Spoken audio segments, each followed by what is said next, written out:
하늘에 계시는 아버지 하나님, 오늘도 생명 주시고 복된 안식일 허락해 주셔서 혼란한 세상 속에서도 참된 쉼과 평안을 누리도록 인도하여 주시니 감사합니다. 코로나로 인한 공포와 두려움 중에도 하나님을 더욱 의지할 수 있는 믿음을 주셔서 더욱 감사합니다. 우리 성도들이 교회에서 함께 모여 안식일 학교와 찬양과 예배는 드리지 못하지만 각자 있는 곳에서 우리의 마음을 하늘로 향하도록 도와주시옵소서. 이번 일로 말미암아 우리 영원 믿음의 가족들의 믿음이 식어지지 않게 하여 주시고 한 사람도 실족치 않게 도와주시옵소서. 저희에게 영육 간의 강건함을 더해 주시고 경제적으로 어렵지 않게 하시며 하루속히 코로나가 멈추게 하여 주시고 모든 사람들이 일상의 일에 정상으로 돌아오게 하여 주시옵소서. 힘들고 고통 중에 있는 사람들에게 오늘도 주님의 위로와 치유의 손길을 허락하여 주시옵소서. 안식일 학교를 시작합니다. 순서 속에서 우리와 함께 하신 주님의 음성을 듣게 하여 주시옵소서. 우리의 위로자 되시는 그리스도이신 예수님의 이름으로 기도합니다. 아멘. 안녕하십니까. 영육교회 성도 여러분, 반갑습니다. 또 새롭게 안식일이 돌아왔습니다. 우리 모두 가정에 계시지만 안식일의 기쁨을 느낄 수 있는 귀한 시간들이 되기를 간절히 바랍니다. 이 시간에 손 한번 흔들어 볼까요? 네. 모든 성도님들이 보고 계시니까 힘차게 흔들어 주시기 바랍니다. 네. 건강하게 가정에서 잘 계시리라는 생각이 들어서 훨씬 마음이 놓입니다. 2020년 바이러스로 시작돼서 지금까지 이어지고 있지만 우리 성도님들은 굳세게 예수님의 능력과 힘으로 또 기도함으로 잘 이겨내고 계실 거라는 생각이 들어서 마음이 흡족합니다. 네, 너무도 감사드리고요.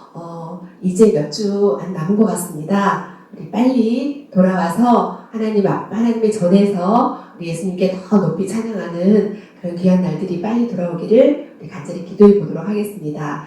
오늘은 김인남 목사님 가정에서 안식일학교 순서를 준비해 주셨습니다. 네, 목사님 가정에서 오늘 오전에 이 교회에 오셔서 안식일학교 순서를 영상을 잘 찍으시고 저는 이 저녁에 교회에 와서 교장 인사를 하게 됐습니다.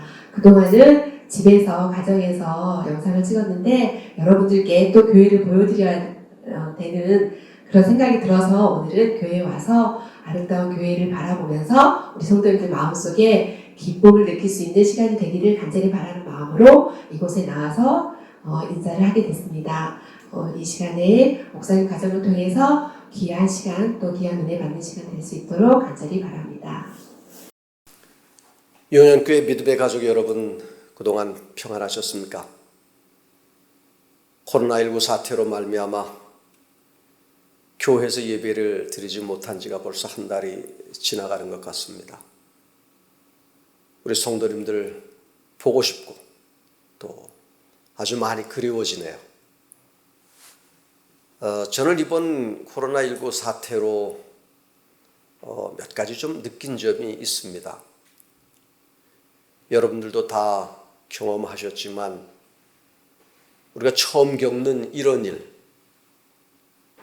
참 힘든 하루하루를 지내고 있습니다. 그러나 그러한 중에서도 우리가 하나님을 믿고 의지한다는 것이 우리에게 얼마나 큰 용기와 위로가 되는지 알 수 없습니다. 오늘 저는 이번 일을 통해서 세 가지 느낀 점, 그리고 앞으로 내 마음속에 또 다짐하는 점을 좀 말씀드리고 싶습니다. 첫째, 그동안 이 성도의 교제가 얼마나 아름답고 우리에게 큰 위로가 되었는지 새삼 느끼게 되었습니다. 사람들은 이 관계 속에서 살아가지 않습니까? 그런데 이번 일로 말미암아 관계가 단절된 것이죠. 물론 가족과는 함께 하지만 친구도 또 교우님들도 그렇게 가까이 함께 하지 못한다는 것이 얼마나 마음 가운데 큰 부담이었는지 알 수 없습니다. 특별히 교회에서 우리 성도들과 그동안 함께 나눴던 여러 교제들을 나누지 못한다고 하니까 더 큰 마음의 서운함이 말로 다 할 수 없어요. 보고 싶은 분 못 보니까, 그리고 함께 하고 싶은 분 그렇게 하지 못하니까 그것이 얼마나 아주 마음에 큰 섭섭함인지 알 수가 없었습니다. 그러면서 이번에 아주 느낀 것은 이제 이 모든 사태가 이제 종결되고 다시 이제 교회에서 우리 성도들과 함께 할 수 있는 시간이 된다면 우리 성도들과 더 많은 시간, 그리고 더 많은 아름다운 관계를 지속해야 되겠다. 그런 다짐을 스스로가 해보게 되었습니다. 둘째로는 이 공적으로 드리는 예배가 얼마나 소중한지 다시 한번 느끼게 됐습니다. 우리가 물론 가정에서 예배를 드리죠. 소그룹도 예배를 드리고 여러 종류의 다양한 예배를 드렸어요. 근데 이번 일로 말미암아 우리가 안식일에 교회에서 예배를 못 드린다는 것, 이것은 정말 처음 있는 일 아니겠습니까? 그러면서 물론 인터넷으로 또 여러 방송 매체로 예배에 참석은 했습니다마는 그것이 저나 또 여러분 모두에게 큰 만족을 주지 못했어요. 힘껏 찬미도 못 부르고요.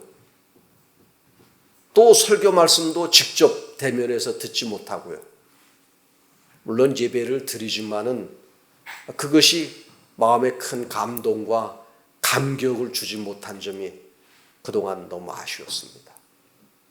그래서 이번에 느낀 것은 이제 이 모든 일들이 맞춰지면 이제 예배도 열심히 참석할 뿐만이 아니고 찬미도 더 크게 부르고 그리고 예배를 통해서 하나님께 더 많은 영광을 돌려야 되겠다.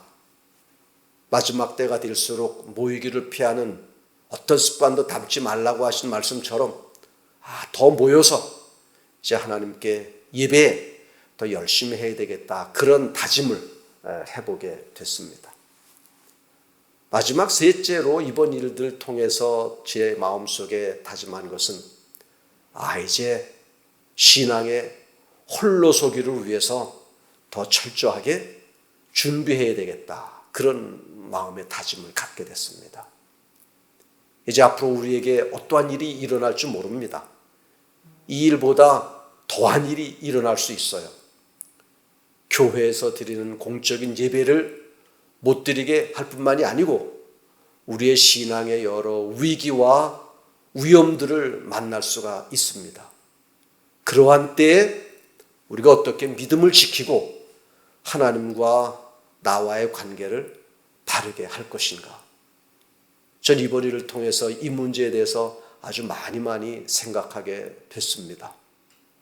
앞으로 어쩌면 우리는 홀로 서서 믿음을 지키고 하나님과 나와의 관계를 맺어야 될 때가 분명히 올 것입니다. 그러한 때 우리가 준비되지 못하면 우리의 신앙에 큰 손실을 입을 수가 있고 우리가 다시 오시는 예수님을 기쁨으로 영접하지 못할 수도 있게 된다는 것이에요. 그래서 저는 이번 일을 통해서 말씀도 또 기도에도 모든 면에 있어서 철저하게 홀로 설 수 있는 준비를 갖춰서 이후로 나에게 또 교회에 어떠한 위기나 일이 닥친다 할지라도 넉넉히 이기고 승리할 수 있는 믿음을 지켜야 되겠다. 그런 다짐, 생각을 갖게 됐습니다. 아마 이런 일들을 통해서 우리 성도님들도 많은 것을 느끼셨을 줄 압니다. 우리 일이 빨리 끝나고 우리 성도님들 다시 모여서 그동안 느꼈었던 것 서로들 이야기 나누면서 우리의 믿음을 재정비할 수 있는 그러한 시간을 가졌으면 좋겠습니다. 모쪼록 우리 모든 성도들 평안하시고 건강하시고 하나님의 선하신 인도가 우리 성도들에게 함께 하시기를 간절히 바랍니다. 감사합니다. 네, 이 순서를 통해서 우리에게 은혜를 주신 목사님 가정에 다시 한번 감사를 드립니다. 이 시간에는 주님께 헌금을 드리는 시간을 갖도록 하겠습니다. 각 가정에서 준비하신 헌금을 드려주시기 바랍니다.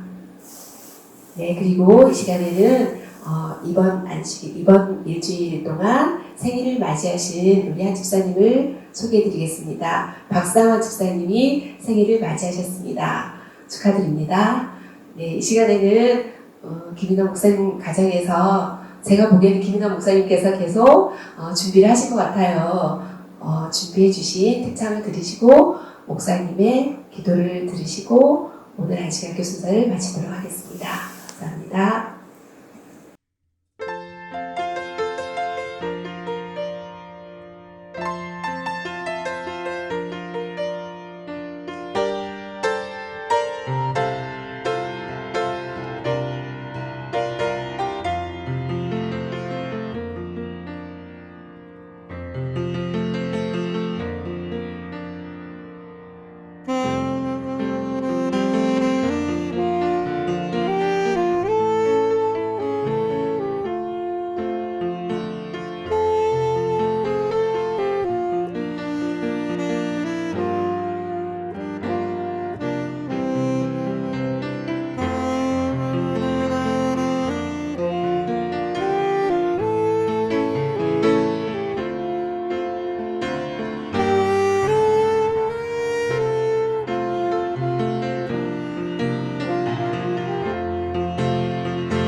성도 여러분 안녕하십니까?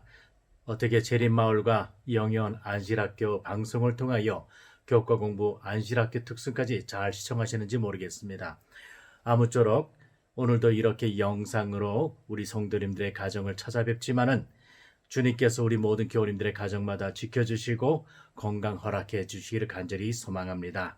자, 그럼 다 함께 머리 숙여 기도하도록 하겠습니다. 하늘에 계신 하나님 아버지, 오늘도 안식을 기억하여 하나님 앞에 서기를 간절히 바라는 모든 주의 자녀들을 축복하여 주시옵소서.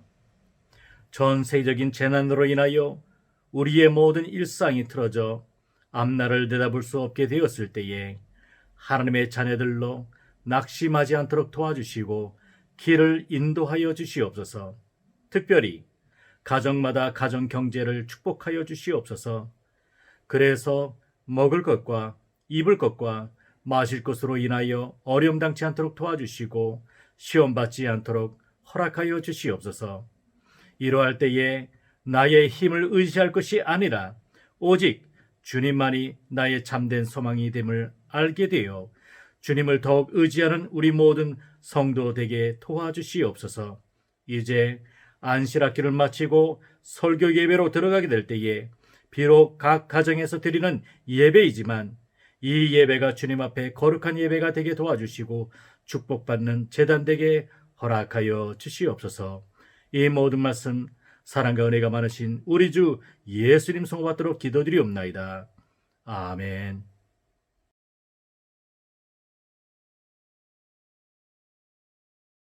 안녕하십니까 교우 여러분. 오늘은 이기 교과 성경 해석학 제2과 성경의 기원과 본질이라는 제목으로 함께 살펴보겠습니다. 자, 성경의 기원과 본질에 대해서 공부하려면 반드시 살펴봐야 할 주제가 계시와 영감이라고 하는 주제입니다. 우리 영감적이다 그런 표현 많이 쓰잖아요.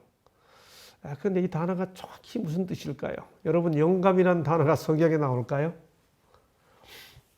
영감이라는 단어 자체는 성경에 나오지 않습니다. 계시는 나와요. 요한 계시록 이렇게 되어 있잖아요. 그러면서도 우리가 기독교인들이 가장 많이 쓰는 표현이 영감이라는 단어인데 사실 이 단어는 신학적 용어입니다. 무슨 의미가 있는지 함께 살펴보도록 하죠. 자, 우리 지난주에 성경은 대단히 고유한 책이다. 그 기간과 장소와 기록한 기자들과 언어에 있어서 아주 독특한 특성을 가지고 있는 책이다. 1500년이 넘는 세월 동안 아시아, 아프리카, 유럽에서 40명 이상의 사람들이 히브리어, 아람어, 그리스어 이렇게 긴 세월 동안 다양한 장소에서 여러 다른 사람들이 이렇게 기록해서 한 권의 책이 되었는데, 근데 이 책이 같은 장소에서 한 사람이 쓴 것처럼 통일성을 가지고 있다는 거죠. 자, 그 이유가 뭔가? 여기 베드로후서 1장 20절 21절을 천천히 자세히 읽어보겠습니다. 성경의 모든 예언은 사사로이 풀 것이 아니니 예언은 언제든지 사람의 뜻으로 낸 것이 아니요 오직 성령의 감동하심을 받은 사람들이 하나님께 받아 말한 것입니다. 여러분, 계시와 영감이 같은 거예요? 다른 거예요? 사실 성경에는 좀 전에 말씀드린 것처럼 계시와 영감이라는 단어를 딱 이렇게 아주 노출시켜 정의하고 있지 않습니다. 그래서 이 단어는 기본적으로 신학적인 개념이에요. 계시는 말 그대로 드러내는 겁니다. 감추었던 것을 이렇게 밝혀내는 거예요. 자, 여러분, 한번 상상해 보세요. 성경 기자가 오늘 우리에게 성경을 남겨주기까지 어떤 과정을 겪었을까? 먼저 하나님께서 그분의 뜻을 성경 기자, 선지자라고 합시다. 성경 기자에게 보여주는 과정이 있지 않겠어요? 뚜렷하게 구분되지는 않습니다만은 신학적으로는 이 과정을 구분합니다. 하나님께서 선지자에게 보여주시는 과정이 계시고요. 그 다음에 이걸 오늘날 우리가 전달받으려면 어떻게 되겠어요? 기자가 말이 됐든 글이 됐든 사람에게 전달해 주는 과정이 있잖아요. 이 과정을 영감이라고 신학자들은 구분합니다. 자, 그러면 그런 구분을 가지고 이 구절을 다시 한번 읽어보자고요. 성경의 모든 예언은 사사로이 풀 것이 아니 예언은 언제든지 사람의 뜻으로 낸 것이 아니요. 그 다음 성령의 감동하심을 받은 사람들이 하나님께 받아까지가 하나님께서 선지자에게 주는 과정이죠. 그 다음에 말한 것임이라. 선지자가 말할 때는 것은 백성들의 대상으로 하는 거죠. 그렇죠?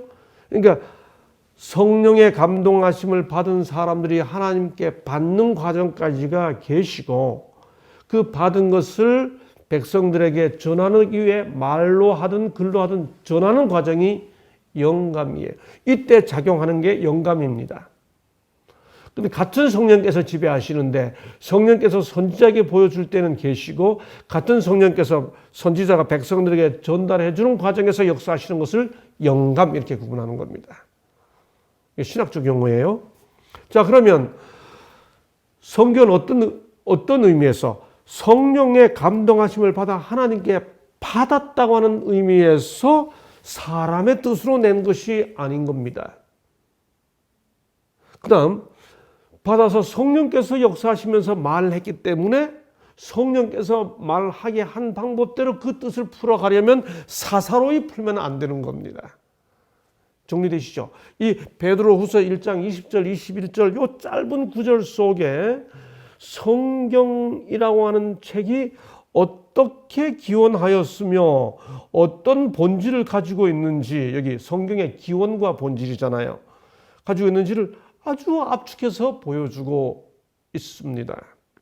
그래서 이걸 좀 더 설명하는 것. 하나님께서 선지자에게 그분의 뜻을 드러내는 거. reveal. 명사가 revelation 계시잖아요. 그 보여주시는 과정과 그 다음에 선지자가 백성들에게 전달할 때 역사하시는 성령을 inspiration, 영감했다고 그러는데 그 과정을 다 통틀어서 디모데후서 3장 16절은 모든 성경은 하나님의 뭘로 됐다고요? 감동으로 된 것 이렇게 표현합니다. 모든 성경은 하나님께서 선지자에게 보여줄 때도 성령께서 역사하셨고 선지자가 백성들에게 전달해 줄 때도 성령께서 역사하셔요. 계시해 주셨고 영감하셨습니다. 이걸 다 묶어서 뭐라고 표현할 수 있어요? 하나님의 감동으로 된 것. 그게 성경의 기원이라는 거예요. 이 하나님의 감동으로 된 것, 우리말로는 주어가 하나님이고 그 다음에 감동이 뭐 동사고 이렇게 되어 있습니다만 이 하나님의 감동으로 된 이 말을 헬라어 원어, 그리스어 원어를 읽으면 한 단어입니다. 푸뉴스토스. 여러분, theo라는 말은 하나님이에요. theology. theo는 theos의 하나님입니다. 푸뉴스토스. 이 말은 푸뉴마 들어보셨죠? 숨쉰다 이런 뜻입니다. 그래서 이 하나님의 감동으로 된 것이라는 이 단어를 그리스 원어로 읽어서 순수하게 풀었으면 하나님이 숨을 불어 넣었다 그런 뜻입니다. 여러분 이렇게 이 의미를 듣고 보니까 뭐 생각나세요? 창세기 2장 생각나시죠? 여호와 하나님이 땅의 흙으로 사람을 지으시고 생기를 그 코에 불어넣으시니 사람이 생명이 된지라. 여러분 하나님께서 사람을 지으시고 생기를 그 코에 불어넣으시니 숨을 불어넣으시니 사람이 생명이 되었다. 사람의 창조와 하나님께서 성경을 기록해서 사람에게 전달해 주는 과정이 theopneustos. 여기 보세요. 그래서 흙에다가 생기를 불어넣어서 생명이 됐어요. 마찬가지 원리로 책에다가 생기를 불어넣으시니 뭐가 된 겁니까? 이건 저의 표현입니다. 생서가 됐습니다. 사람이 살아서 걸어 다녀요. 마찬가지로 성경도 살아있는 책이 됐습니다. 그래서 이 책이 살아있는 책이기 때문에 하나님을 모르는 사람들이 이 책을 읽으면 그 호흡이 전달되어 살아있는 존재가 되는 거예요. 생명을 얻게 하고, 성경이 우리를 구원하는 책이죠. 이 성경의 기원입니다. 그래서 우리가 뭐라고 말하나요? 성경의 저자는 하나님이시고 성경의 기자는 선지자와 사도들이다. 그렇게 말하죠. 그래서 the author of the Bible is God. 성경의 저자는 하나님. The writers. 성경을 기록한 기자들은 사람들이에요. 선지자들입니다. 이 선지자와 사도들이 다른 상황, 다른 신분, 아프리카에서, 유럽에서, 아시아에서, 산에서, 궁중에서, 또 왕으로, 왕자로, 또 때로는 목자로, 수많은 사람들이 함께 이렇게 각양 다른 곳에서 다른 신분으로 기록했지만은 그 선지자들을 뭐 하셨어요? 하나님의 뜻을 보여주시고 그들이 기록하도록 영감하신, 합하여 뭐 하셨어요? 감동하신, 계시와 영감의 과정을 합하여 감동하신 이 하나님께서 그렇게 하셨기 때문에 다른 책, 각각의 기자가 기록한 다른 책들이 모여 한 권의 책이 되었고, 이 한 권의 책이 한 하나님의 말씀이기 때문에 바로 거기서 성경의 통일성이 찾아지는 것이죠. 정말 성경은 정말 고유합니다. 이 하나님 말씀이기 때문에 그런 것이죠. 이게 성경의 기원이라는 거예요. 그러면 하나님께서 사람에게 당신의 뜻을 보여주시는데 그 보여주시는 과정이 계시라고 그랬잖아요. 그 계시의 종류가 있습니다. 또 계시의 과정이 있습니다. 히브리서 1장 1절로 2절에 보면 옛적의 선지자들을 통하여 여러 부분과 여러 모양으로 우리 조상들에게 말씀하신, 하나님께서 선지자를 통하여 우리에게 말씀하실 때 여러 부분과 여러 모양으로, 다양한 모양으로 선지자들에게 하나님께서 보여주세요. 그분의 뜻과 의지를. 예를 들어 우리가 아주 쉽게 접하는 것들만 그 계시의 종류를 한번 살펴보자고요. 먼저 계시의 그 종류로 보면 어떤 게 있나요? 환상이 있죠. 에스겔이, 다니엘이, 이사야가 이상 중에, 옛날 개역 한글 표현에 의하면 이상이라고 그랬잖아요. 개정개역은 환상이라고 그랬잖아요. 계시 중에, 이상 중에 들어가서 하나님께서 그분의 뜻을 보여주시는 거예요. 또 뭡니까? 선지자들이 자기가 직접 보는 겁니다. 자기가 살면서 겪는 거예요. 애굽의 상황을 눈으로 보는 거죠. 이상이 아닌 살면서 보는 거예요. 그 보는 과정에 하나님께서 당신의 뜻을 보여주시는 겁니다. 뿐만이 아니라 하나님께서 보여주시는 게 꼭 이 환상으로만 당신의 뜻을 계시하시는 게 아니에요. 이미 기록되어 있는 다른 기록물들을 살피는 과정을 통해 그분의 뜻을 보여주시는 겁니다. 대표적으로 누가복음 1장 1절로 3절을 볼까요? 우리 중에 이루어진 사실에 대하여 처음부터 목격자와 말씀에 일꾼된 자들이 전하여 준 그대로 내력을 저술하려고 붓을 든 사람이 많은지라. 그 모든 일을 근원부터 자세히 미루어 살핀 나도. 누가죠? 그러니까 미루어 살피는 과정까지가 뭐예요? 계시의 과정입니다. 그렇죠? 그러니까 이 계시의 한 과정으로 기존의 기록물을 검토합니다. 여러분 구약 성경에 역대 상하 보세요. 거기 보면 역대, 지약에, 열왕기에 이렇게 해서 기존에 기록됐던 수많은 기록들을 우리가 지금은 성경책에 포함되어 있지도 않습니다만 선지자 나단의 글과 선지자 갓의 글과 그런 것도 있습니다. 그런 기존의 기록들을 살피는 과정에서 선지자가 하나님의 뜻을 계시받는 겁니다. 여러분 계시라는 것이 꼭 이상이 아니에요.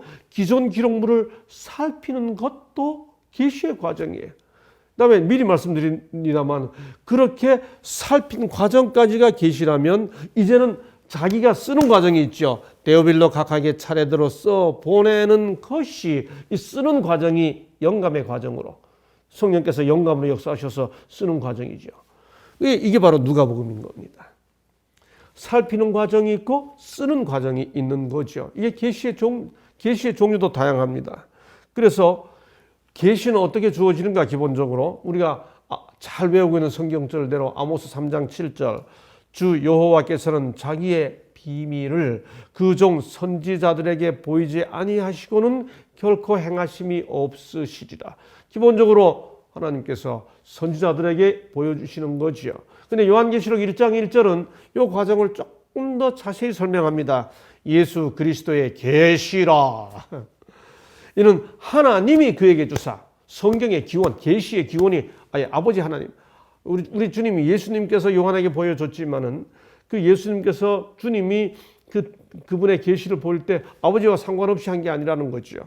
하나님이 그에게 주사, 즉 우리 주님 예수님에게 주사 반드시 속히 일어날 일들을 그 종들에게 보이시려고, 우리 사람에게 보이시려고 그의 천사를 그러니까 아버지께서 근원적으로 우리 주님에게 주시고 주님이 천사에게 주셔서 천사를 요한에게 보내어 종들에게 보이시려고 했죠. 그러니까 이 계시의 과정에서 하나님, 예수 그리스도, 천사 요한, 우리가 다니엘서에서 다 봤잖아요. 해석하는 천사가 등장했었잖아요. 그렇죠?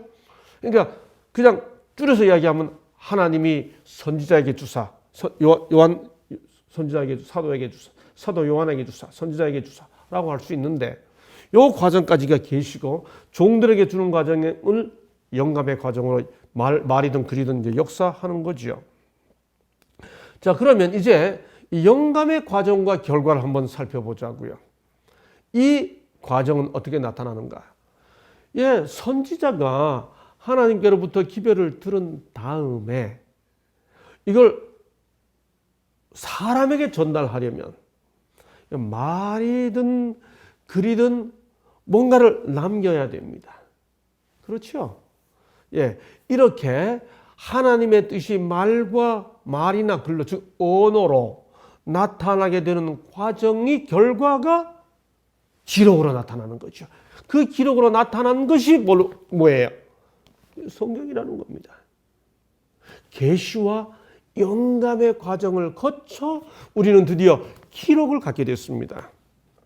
아까 좀 전에 읽었던 대로 우리 중에 이루어진 사실에 대하여 처음부터 목격자와 말씀에 일꾼된 자들이 전하여 준 그대로 내력을 저술하려고, 오늘 우리가 이 말씀을 읽게 된 것은 그야말로 누군가가 저술했기 때문에, 남겨놓았기 때문에 우리가 지금 읽고 있잖아요.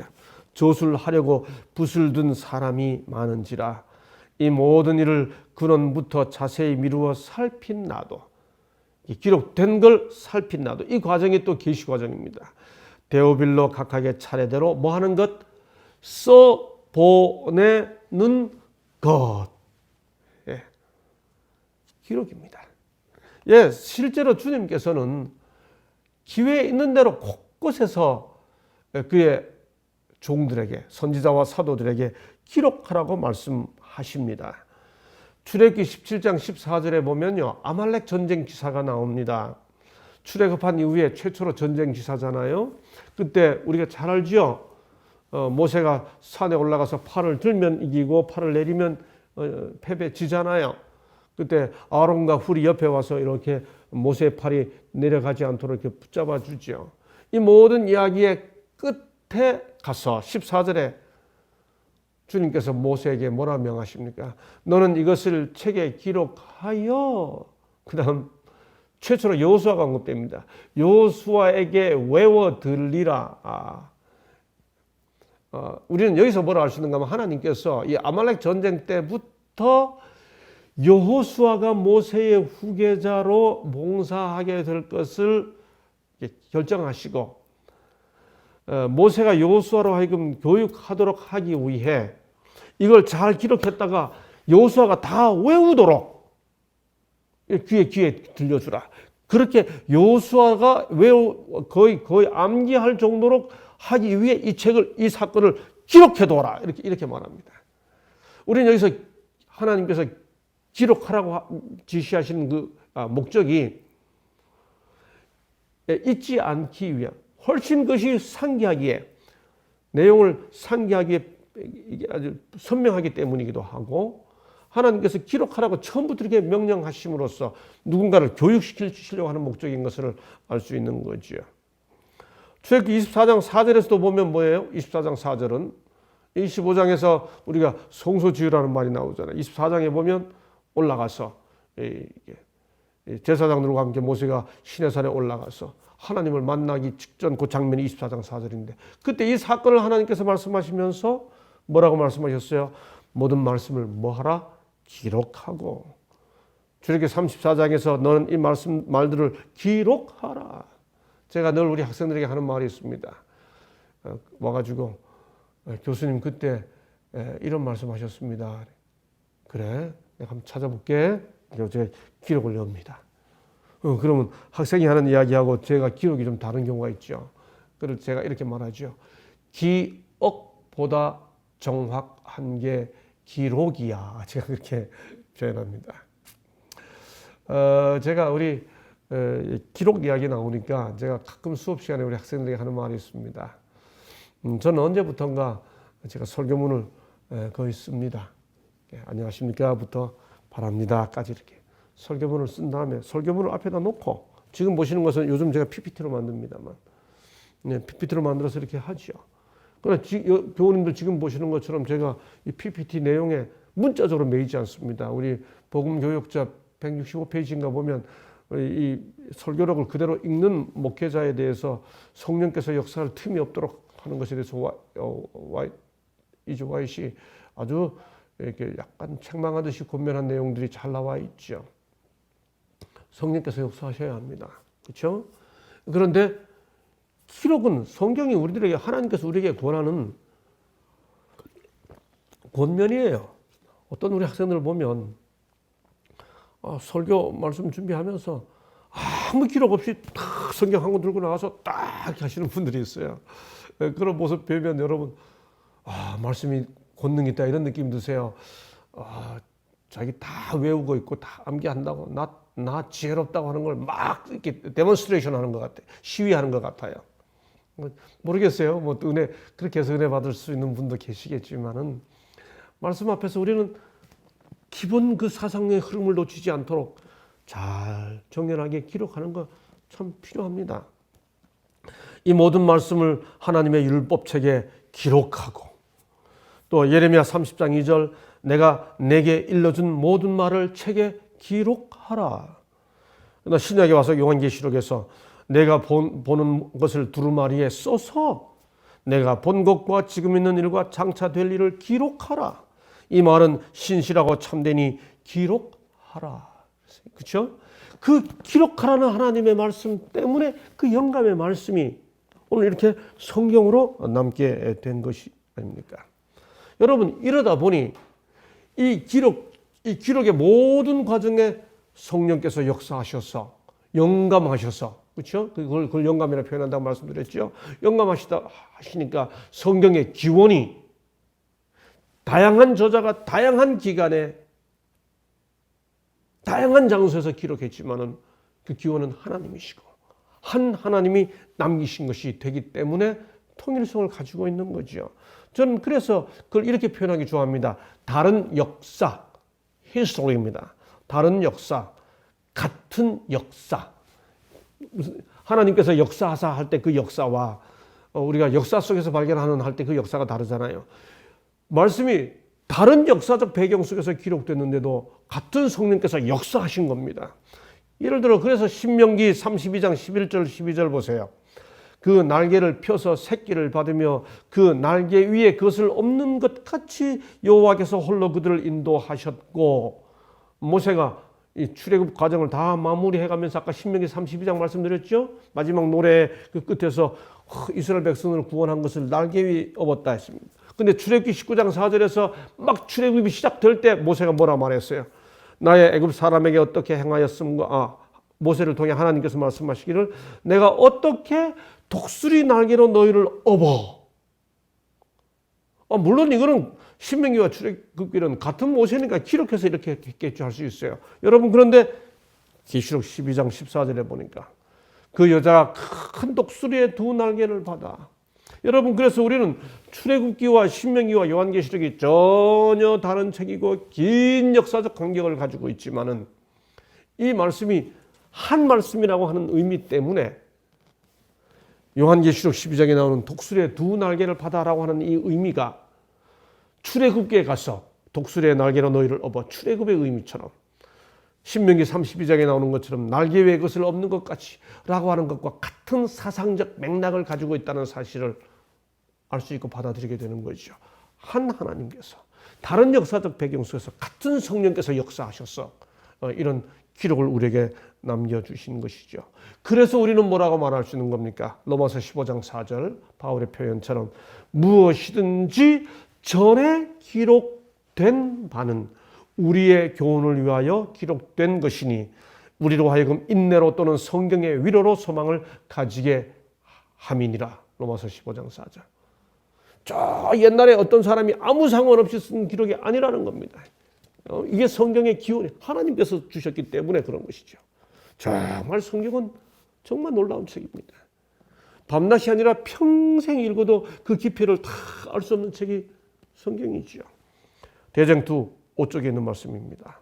성경은 하나님을 그 저자라고 말한다. 그러나 그것은 사람의 손으로 말미암아 기록되었다. 지금까지 말씀드린 모든 내용이 압축되어 있죠. 계시된 진리는 모두 하나님의 감동으로 된 것이다. 그러나 그것은 사람들의 말로 표현되어 있다. 아주 선명하죠? 내용이. 지난주에 말씀드린 것처럼 기독교는 말씀의 종교입니다. 성경은 기록된 말씀이고요.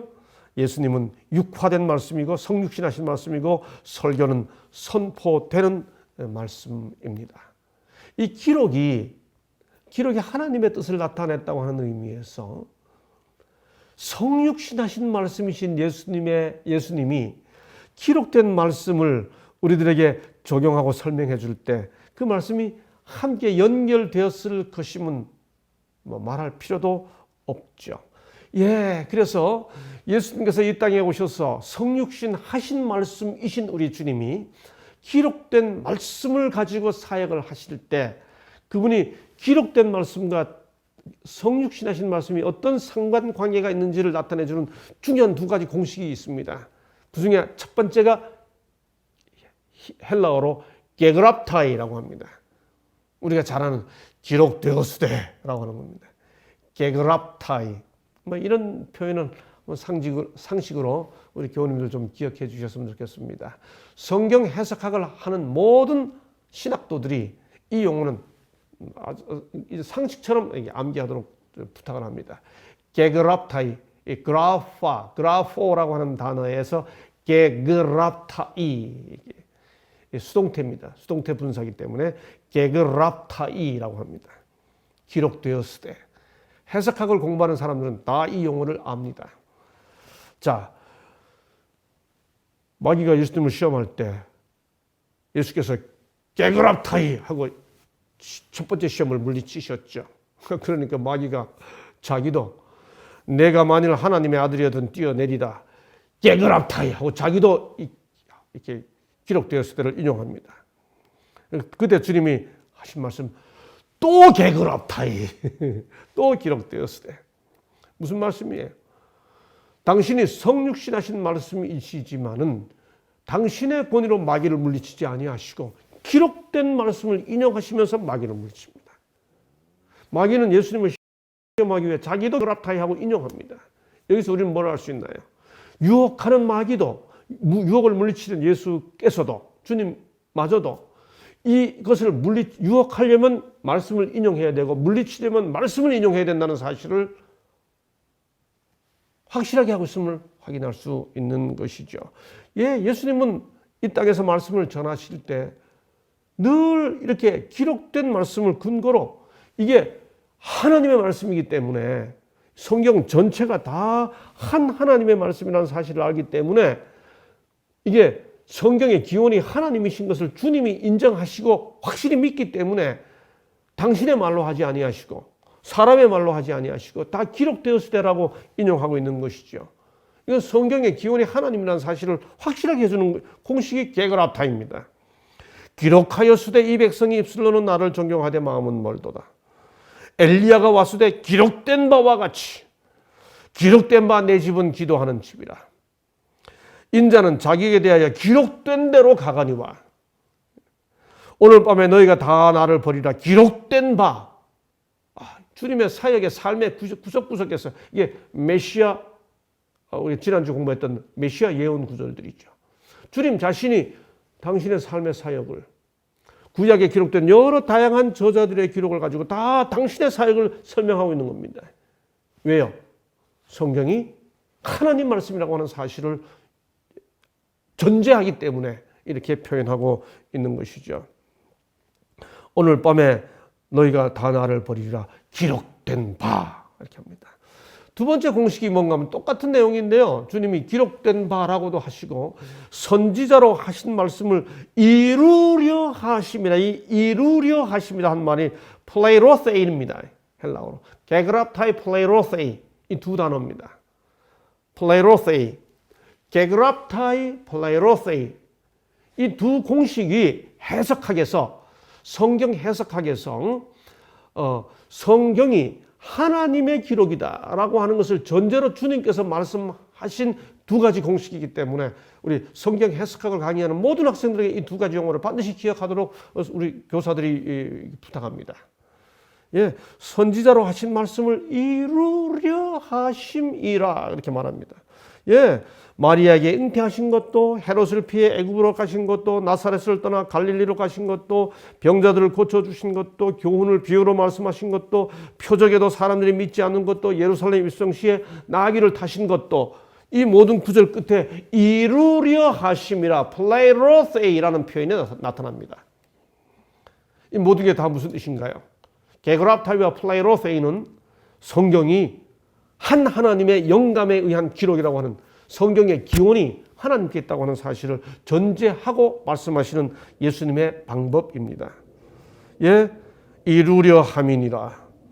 주님이 탈복에서 산상모험 말씀하실 때도 항상 어떻게 말씀하셨어요? 그냥 말씀하지 않으셨습니다. 너희가 들었으나 나는 또 하였다는 것을 너희가 들었으나 나는 또 옛사람에게 말한 바 헛맹세를 하지 말고 내 맹세한 것을 주께 지키라 하였다는 것을 너희가 들었으나 이게 다 무슨 뜻이에요? 들었으나 나는 들었으나 나는 들었으나 나는 기본적으로 주님이 하시는 작업은 하나님께서 주신 말씀에 대한 새로운 해석이지 말 그대로 성경 해석학입니다. 주님의 해석이지 그 기록이 새로워지는 것이 아니다. 아예 기록된 말씀에 근거하여 새로운 해석을 제시하고 있음을 주님이 분명히 하고 있는 겁니다. 예, 주님은 철저하게 기록된 말씀과 성육신하신 말씀 이 상관관계가 주님의 사역을 통해 교육 사역을 통해 말씀 선포 사역을 통해 확연하게 드러나는 거죠. 주님의 자기 정체성은 철저하게 말씀에 근거했죠. 처음부터 끝까지 자신의 신분과 봉사를 말씀에 근거하여 증거하고 있는 것입니다. 이렇게 되지 않으면 무슨 일이 생기는가? 요한복음 7장 32절 우리 교우님들 잘 보세요. 대단히 중요합니다.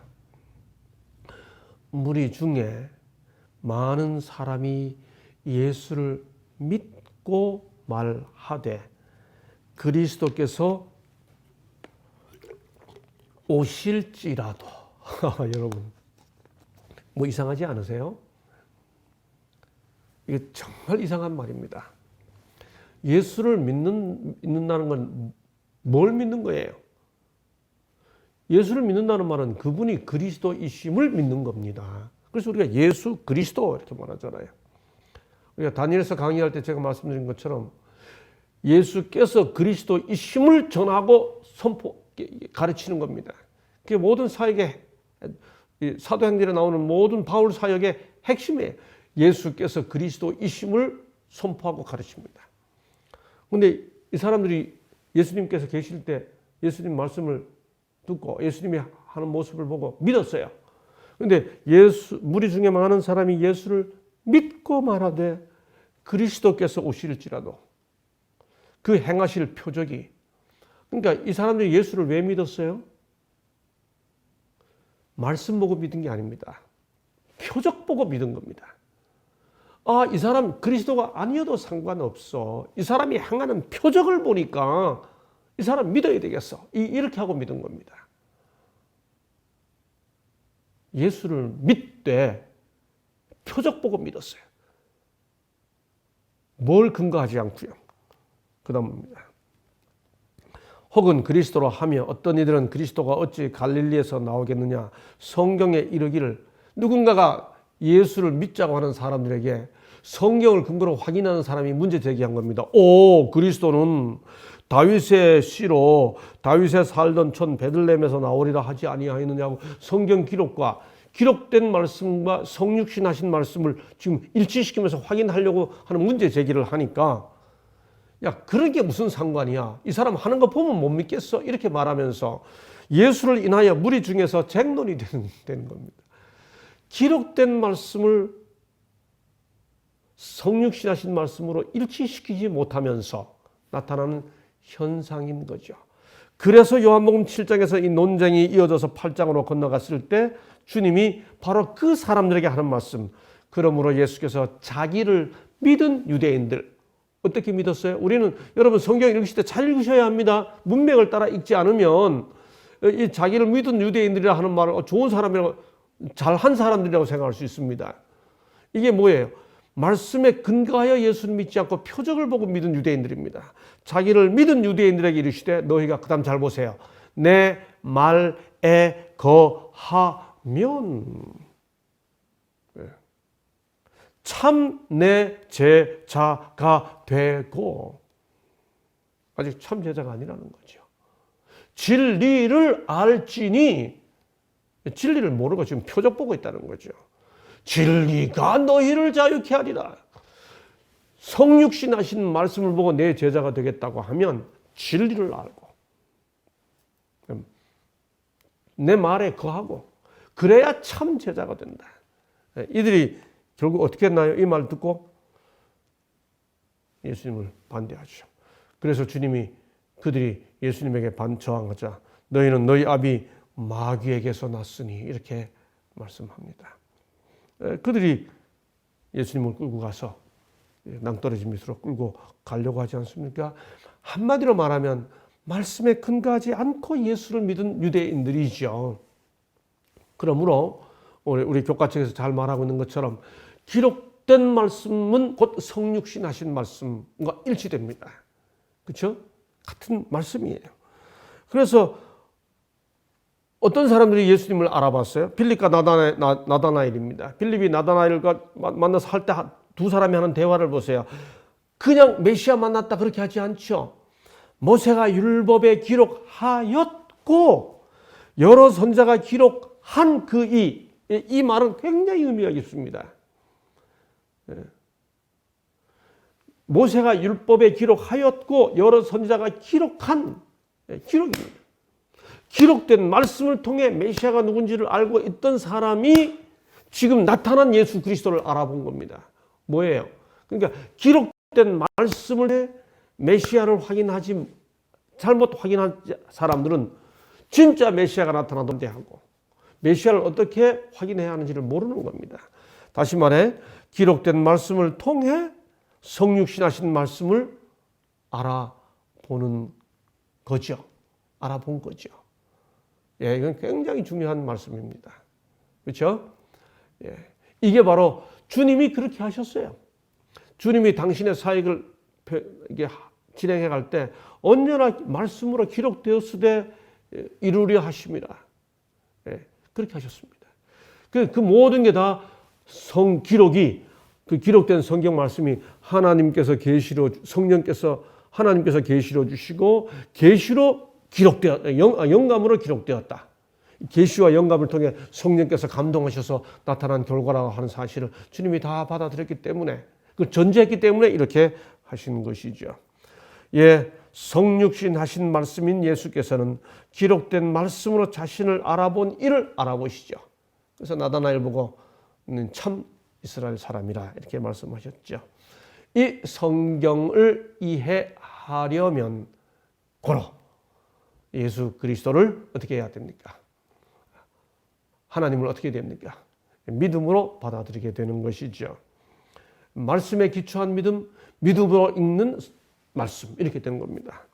믿음으로 모든 세계가 하나님의 말씀으로 지어진 줄을 우리가 아나니 여러분 알고서 믿어요? 믿고서 알아요? 근원적으로 이건 뭐 철학적으로 이게 믿음과 인식 이게 인식의 차이를 논증하는 근원적으로 말씀을 보면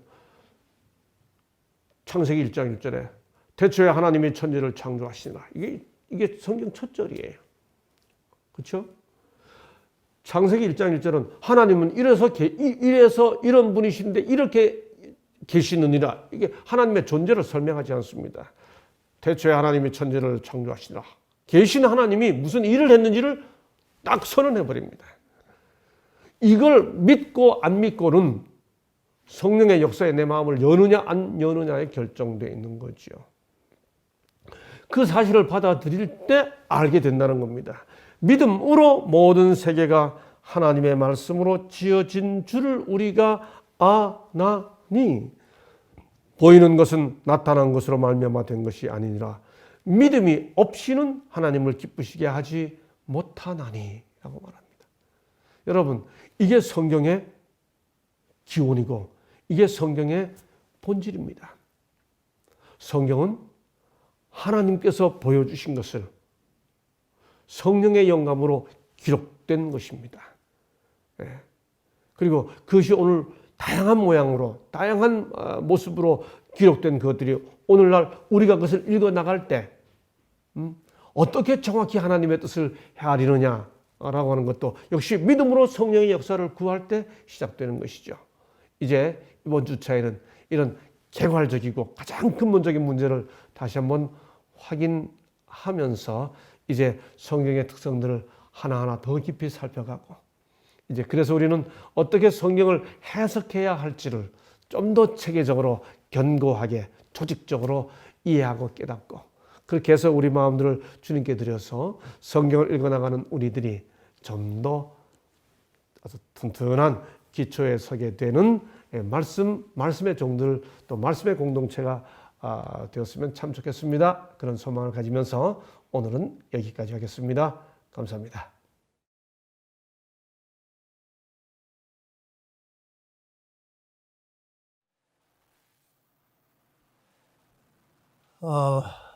요즘 제가 이 산상수훈에 관련해서 종종 말씀을 드리는데 거기 연장선에서 오늘 다시 이 마태복음 7장에 나온 그 말씀으로 말씀을 나누려고 합니다. 마태복음 5장에 여러분이 아시는 대로 예수님께서 산에 올라가 앉으시고 많은 사람들에게 이제 입을 열어 가르치시는 장면이 나옵니다. 산에 올라가서 앉으셔서 제자들이 옆에 함께 있고 많은 사람들에게 입을 열어 가르치셨는데 그 당시 예수님께서 하시는 말씀의 배경에 대하여 우리 산상수훈에 보면 이렇게 기록되어 있습니다.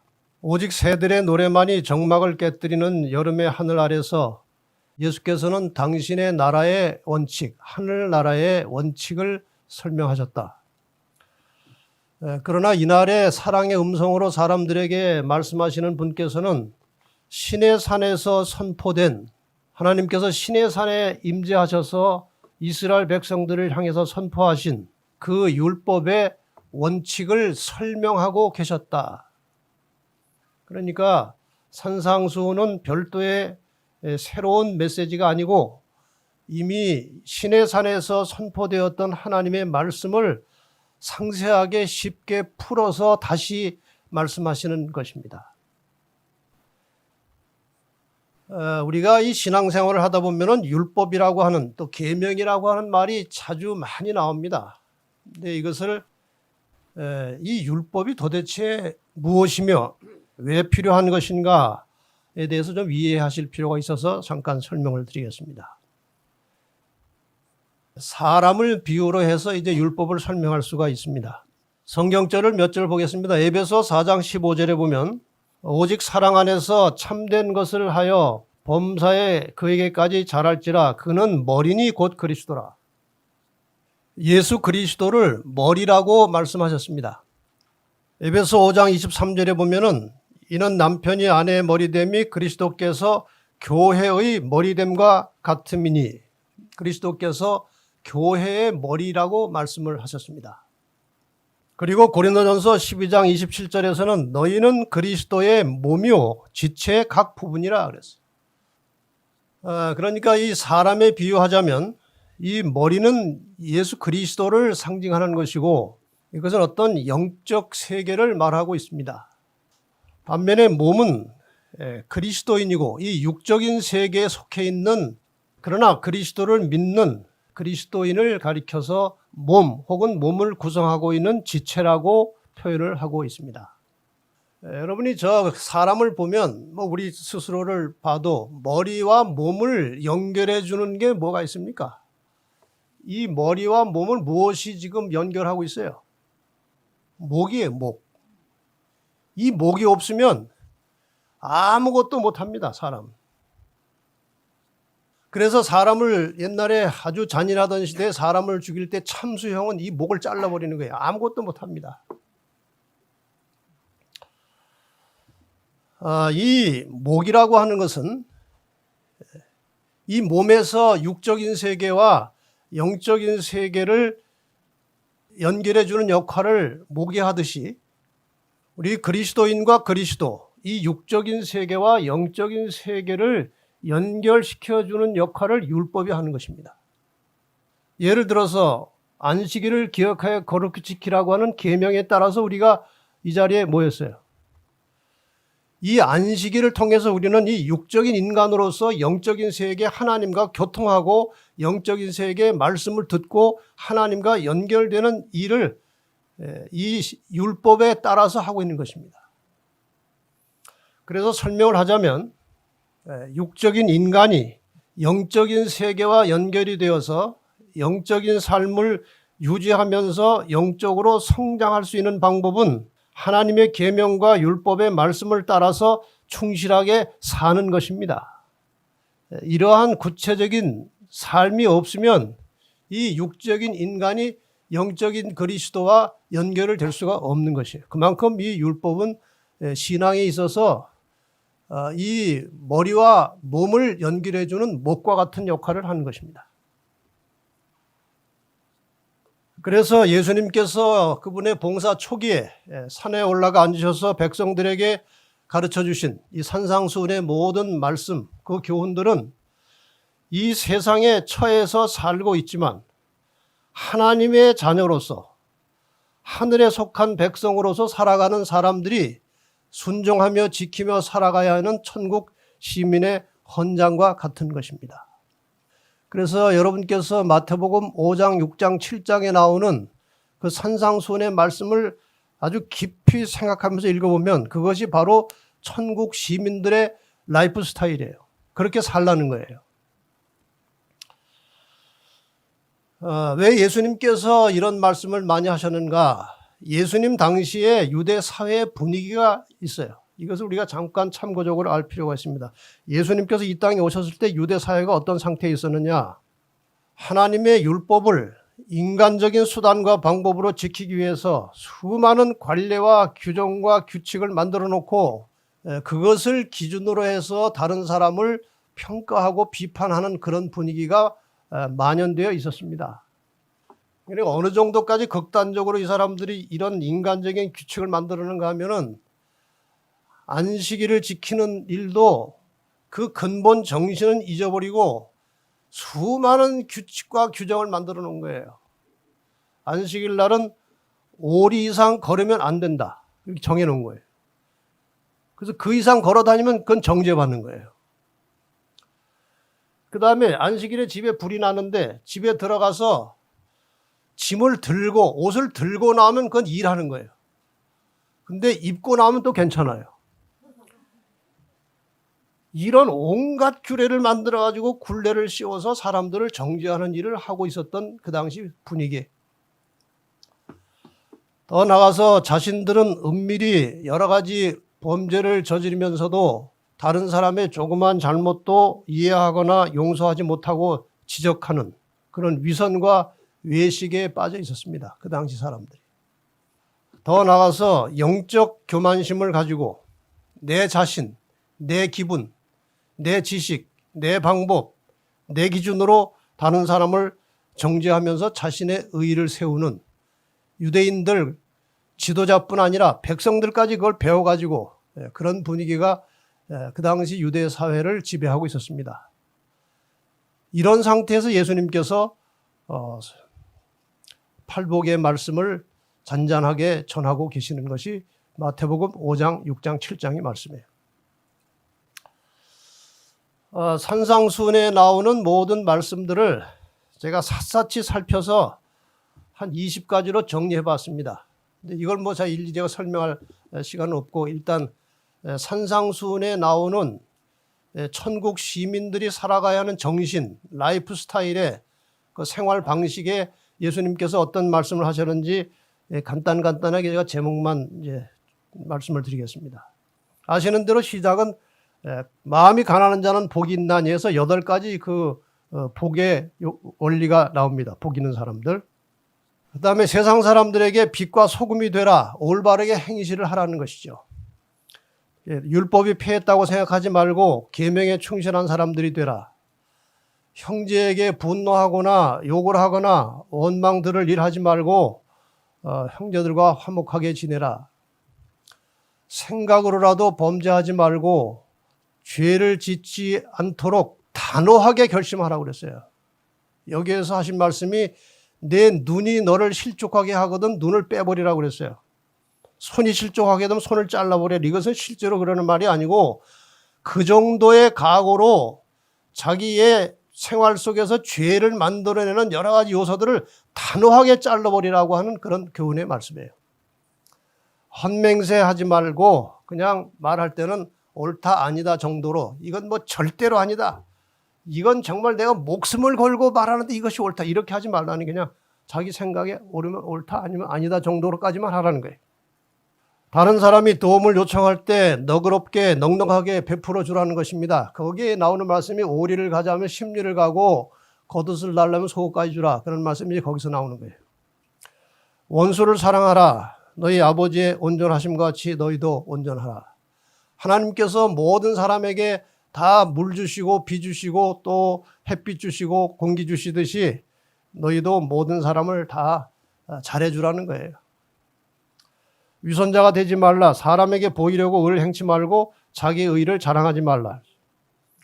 기도는 외식으로 하지 말고 하나님과 은밀하게 하라. 그 다음에 주기도문을 가르쳐주셨고 주기도문 말미에 지난번에 설교드린 대로 부록이 하나 붙었는데 용서하라는 것이에요. 사람들을 용서하고 살라는 거예요. 금식하는 것을 사람에게 보이려고 하지 말고 은밀하게 하라. 돈이나 물질에 집착하지 말고 먹고 사는 일 가지고 염려하지 말라는 거예요. 내가 알아서 해줄 테니까. 먼저 그의 나라와 의를 구하며 살라는 것이죠. 그다음에 남을 비판하지 말라. 내 눈에는 들보가 들어있는데 남의 눈에 티를 빼려고 하지 말라. 이제 그 말씀이에요. 간절히 열심히 기도하면 아버지께서 좋은 것을 주실 것이다. 특별히 성령의 선물을 약속하셨습니다. 남에게 대접을 받고자 하는 대로 남을 대접하라. 하늘을 가는 길에는 고난이 있다. 그렇게 하늘을 가는 것이 쉽고 평탄하지 않다. 그러니까 힘들고 어렵더라도 하나님이 원하시는 것을 순종함으로 좁은 문으로 들어가라. 양의 탈을 쓴 이리 거짓 선지자들을 삼가라. 그들의 생활의 열매를 자세히 보라. 말로만 주여 주여 하지 말고 아버지의 뜻에 순종하며 살아라. 말씀에 순종함으로 반석 위에 집을 지어 비바람이 몰아쳐도 무너지지 않게 하라. 지금 이 20가지가 마태복음 5장, 6장, 7장에 나오는 산상수훈을 전부 다 요약해서 정리해 본 것입니다. 이 가운데서 오늘 우리 인간 사회에서 가장 보편적으로 흔하게 일어나고 있는 그 문제 중에 하나가 여기 나오는 14번입니다. 남을 비판하지 말라는 이 말씀이에요. 이 말씀의 본문은 이것입니다. 마태복음 7장 1절로 4절이에요. 비판을 받지 아니하거든 비판하지 말라. 너희의 비판하는 그 비판으로 너희가 비판을 받을 것이요. 너희가 기준으로 어떤 기준으로 해서 남을 비판하면 하나님께서도 그것을 기준으로 해서 너희를 판단하시겠다 그 말이에요. 너희의 헤아리는 그 헤아림으로 너희가 헤아림을 받을 것이니라. 어찌하여 형제의 눈 속에 있는 티는 보고 내 눈 속에 있는 들보는 깨닫지 못하느냐. 보라, 내 눈 속에 들보가 있는데 어찌하여 형제에게 말하기를 나로 내 눈 속에 있는 티를 빼게 하라 하겠느냐. 이것이 이제 우리 인간들이 대체로 가지고 있는 문제점들입니다. 예외 없이 저나 여러분이나 똑같습니다. 그래서 혹시 오해가 있을지 몰라서 특별한 부탁의 말씀을 먼저 드리겠습니다. 목사들이 가끔 설교를 하고 나면 이제 교인들 중에 그런 반응을 하는 분이 있어요. 같은 반응인데도 이제 표현은 달라요. 목사님, 오늘 그 설교 저에게 하신 말씀이죠? 기분 나빠요. 이런 사람이 있고, 어떤 사람은 목사님 오늘 저한테 정말 필요한 기별을 주셔서 감사합니다. 이런 사람도 있어요. 똑같은 반응인데 그렇게 다른 거예요.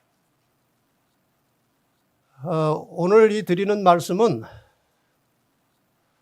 정상적인 목사는 어떤 특정한 사람을 겨냥해서 설교하지 않습니다. 전체를 향해서 말씀을 그대로 전하는데 개인에 따라서 그런 생각을 가질 수도 있는 거예요. 그래서 이런 부탁을 좀 드리고 싶습니다. 오늘 이 설교를 들으시면서 다른 사람이 어떻게 한 것을 생각하지 마시고 모든 말씀을 자기에게 적용해서 들으시면 축복이 될 것입니다. 이 설교를 들으면서 난 딴 사람 생각하지 마세요. 자기 일을 생각하세요. 자기를. 저도 설교 준비하면서 저를 생각했어요. 그러니까 결점이 참 많더라고요. 실수를 많이 했더라고요.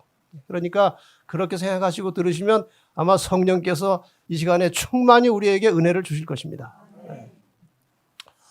우리에 대한 하늘 아버지의 간절한 소원이 뭘까요? 이건 부모들이 자녀들에 대한 그 소원과 비슷합니다. 자녀들이 서로 사랑하며 사이좋게 지내는 것입니다. 성도들 간에. 혹시 성도들 간에 하나님의 자녀들 중에 어려운 사람이 있으면 서로 베풀고 나누며 사는 것입니다. 여러분이 부모 입장에서 자녀들이 여럿이는데 한 형제가 가난하고 어렵고 힘들면 다른 넉넉한 형제들이 도와줘요. 부모가 기분 좋지 않습니까? 마찬가지 원리예요, 이것이. 자녀들 중에 마음에 상처받는 사람이 있으면 서로 위로해주고 서로의 격려해주는 것이 우리에 대한 아버지의 소원이에요. 다음에 자녀들끼리 서로를 존중하고 좋게 생각하고 좋은 말하며 사는 것이 우리 하나님께서 우리에게 바라시는 것입니다. 이것이 단순하지만 제가 그동안 오랜 세월 신앙을 하고 목회를 하면서 느낀 아주 절절한 마음에 토로하고 싶은 말씀 바로 이거예요. 다른 거 아무리 성경 많이 알고 성경 지식이 특출해도 이것이 기본적으로 안 되면 모든 것이 헛것입니다. 그렇지 않습니까? 이것이 하나님께서 우리에게 바라시는 거예요. 자, 이 비판하지 말라는 것을 제가 한 7가지로 좀 분류해가지고 하나씩 좀 구체적으로 설명을 드리려고 합니다. 첫째, 겉으로 보여진 것만 가지고 오해하고 추측하는 일이 많습니다. 인간 사회에. 그러나 우선 기본적인 것은 오해받을 만한 행동을 하지 말고 살아야 돼요. 그게 기본이에요. 각자가. 그러나 당사자의 상황에서는 불가피한 경우가 있어요. 의도적으로 오해받을 만한 행동이긴 하지만 그것은 불가피할 때가 있던 거예요. 예를 제가 하나 드리겠습니다. 제가 군대 갔다 와서 대학 4학년 때예요. 제 여동생이 저보다 3살이 아래지만 먼저 결혼해서 아이가 있었어요. 근데 제 여동생이 이제 그때 아이를 데리고 학교 쪽으로 왔다가 어떻게 저하고 이제 만나게 됐고 수의실 앞에 서 있었어요. 제 여동생이 자기 아이를 안고 저하고 옆에 서 있었어요. 얼마 후에 무슨 소문이 도는 줄 아십니까? 결혼해서 아이까지 있다. 여러분이 겉으로 보여진 것 가지고 판단하면 안 된다는 거예요. 절대로 함부로 추측하면 안 돼요. 이거는 좀 다른 이야기예요. 초등학교 한 5학년이나 된 아이인데 학교에 오면 술 냄새가 나는 거예요. 그 선생님이 이상한 게 이 조그만 아이가 말이에요. 아침에 왔는데 술 냄새가 나는 거예요. 가끔. 그래서 야단을 치지만 이 아이가 다 대답을 안 하는 거예요. 왜 그런지. 나중에 부모를 통해서 알게 됐는데 이 가정이 너무 가난하고 먹을 것이 없어가지고 이 아이가 이제 아침마다 심부름을 가는 거예요. 그 술 공장 가가지고 술 만들고 남은 찌꺼기 있잖아요. 그거를 퍼다가 식구들이 배가 고파서 그걸 먹는 거예요. 가끔. 그 이야기를 아이가 못하는 거예요. 창피해가지고. 근데 술 냄새는 자꾸 나고. 나중에 선생님이 오해하고 있다가 정말 깊이 뉘우치고 회개했다는 이야기예요. 그래서 절대로 우리는 겉으로 나타난 보여진 것에 대해서 그걸 가지고 오해하고 추측하면 안 된다는 거죠. 자, 두 번째. 남이 전해준 말을 듣고 오해하고 추측하는 것들이 있어요. 남이 전해주는 말. 때로는 앞에 말과 뒤에 말은 모르고 중간에 한 말만 몇 마디 말을 듣고 혹은 다른 사람에게 전해 들은 말을 듣고 오해하는 일이 많이 생겨납니다. 우리 인간 사회에서. 자신을 기준으로 삼지 말라. 그대의 의견, 의무에 대한 그대의 견해, 성경에 대한 그대의 해석을 다른 사람들에 대한 표준으로 삼지 말고 다른 사람이 그대의 이상에 도달하지 않을지라도 마음속으로 그들을 정죄하지 말라. 다른 사람들을 비판하지 말며 그들의 동기에 관해 추측하지 말고 그들을 판단하지 말라. 우리가 어떤 사람의 말이나 행동을 보고 그 사람의 속을 추측하는 일들을 자주 합니다. 그 사람은 전혀 그런 동기로 말하지 않았어요. 근데 듣는 사람이 자기 판단 기준으로 그렇게 생각을 하는 거예요. 이런 일들이 얼마나 많이 자주 일어납니까? 집안에서부터.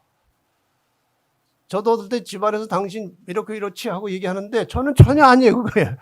근데 그런 일들이 있는 거예요. 집안에서도 있고 사람 사이에 있는데 이것이 그냥 단순하게 지나가는 문제로 끝나버리면 아무것도 아닌데 이것이 문제가 돼가지고 이것이 불이 붙기 시작하면요. 걷잡을 수 없는 것입니다. 여러분이나 저나 절대로 어떤 말 몇 마디 듣고 또 다른 사람의 행동 겉으로 하는 것도 보고 그 속마음을 절대로 추측하지 마시기를 바랍니다. 그건 하나님만이 아시는 거예요. 인간의 속은 하나님만 아셔요. 뭐 비슷한 말씀이지만 이제 사실이 아닌데 이제 혼자 상상하고 이제 추측하는 거예요. 뭐 들은 것도 없고 뭐 그런데 혼자 상상하는 거예요. 혼자. 상대방은 아무런 생각 없이 한 정상적인 행동인데 본인 스스로 오해하고 상대방에 대해서 좋지 않은 감정을 품고 있는 경우가 많이 있어요. 여러분 경험했을 것입니다. 저도 경험했어요. 어떤 선교에 특출한 열심히 있는 한 집사님이 이제 제 사무실에 왔어요. 집사님 안녕하세요 하고 이제 대화를 했는데 그 집사님이 그때 제가 인사하는 모습이 좀 마음에 안 들었나 봐요. 인사하는 게 교만하다. 나를 무시하는 것 같다. 그런 생각이 들은 거예요. 저는 전혀 그 집사님을 무시하거나 뭐 교만한 마음을 있거나 전혀 그런 게 아닌데 그렇게 오해가 된 거예요. 제가 사람을 만나면 그렇게 뭐 굉장히 뭐 반가워하고 뭐 펄펄 뛰고 그러는 성격이 아니에요. 그리고 저기 있어서 그냥 지나가다 마주치면 인사하지 쫓아가서 인사하고 그걸 제가 천성적으로 잘 못해요. 요즘에 고쳐가지고 좀 하긴 합니다만은 그게 잘 안 되거든요. 저는. 근데 그때 저는 뭐 제 딴에는 최선을 다한 거예요, 그게.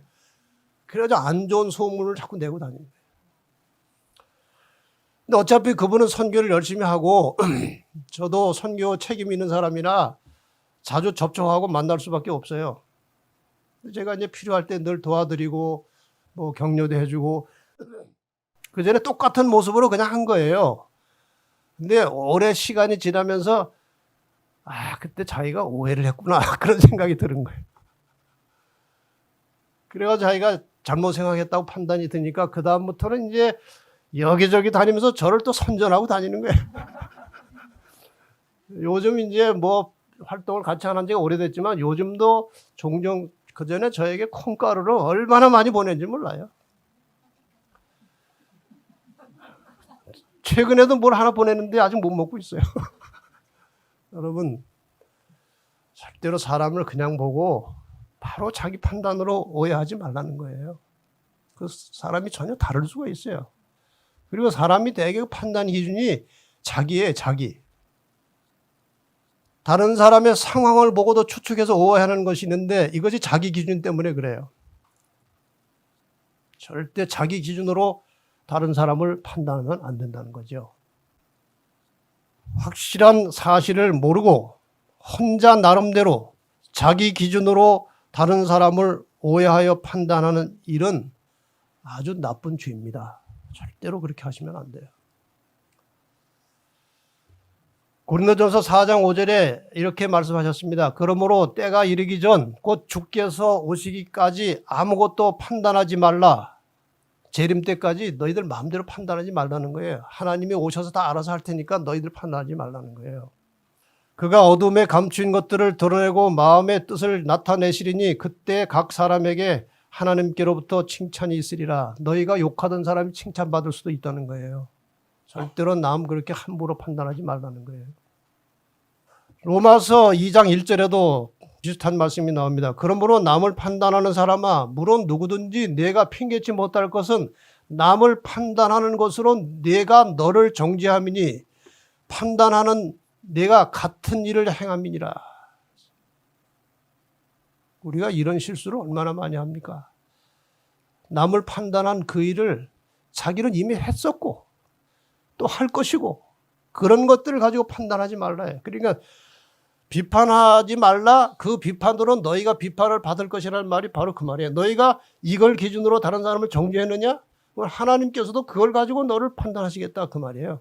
그만큼 이 판단이나 정죄는 절대로 사람이 마음대로 하지 말라는 것입니다. 비판하지 말라 네 번째. 더 나가서 자신의 오해와 추측을 남에게 퍼뜨리는 거예요. 이게 참 심각한 것입니다.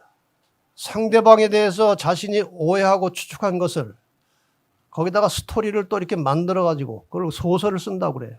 써가지고 다른 사람에게 전하고 퍼뜨리는 일. 이게 악 중에 악이에요. 자기 혼자 생각하는 것도 나쁜 일인데 이 정확하지 않은 것을 다른 사람에게 전하는 거예요.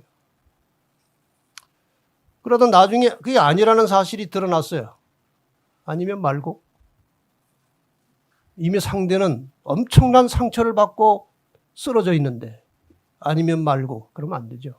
절대로 다른 사람에게 그런 말을 전하지 말라는 거예요.